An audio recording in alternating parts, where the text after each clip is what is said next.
Un percorso ad anello nel cuore delle montagne bellunesi. È il Cammino delle Dolomiti, oltre 500 km suddivisi in 30 tappe.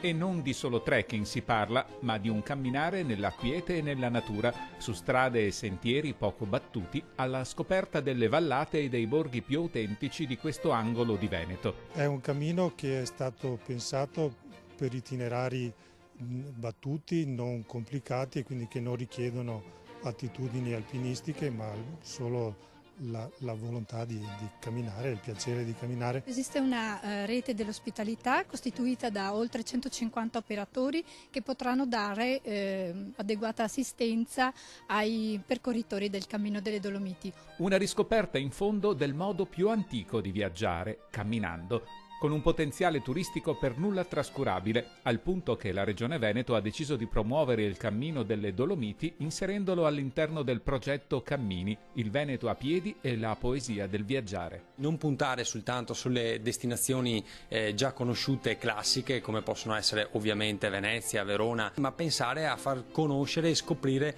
il cosiddetto altro Veneto, che molto ha da offrire proprio legato a questi percorsi sul territorio che poi fanno conoscere anche quelli che sono borghi antichi o altre città magari meno o paesi meno noti. Il Cammino delle Dolomiti abbraccia l'intera provincia di Belluno, incontrando luoghi carichi di significato storico e religioso. Non a caso, partenza ed arrivo sono qui, al santuario dei Santi Vittore e Corona, sulla cima di questo colle che domina la conca feltrina. I feltrini lo considerano il centro religioso loro, perché è qui che si incontrano, il loro ritrovo è qui. Raccoglie un po' la storia di questo ultimo millennio, raccoglie l'arte e poi la religiosità.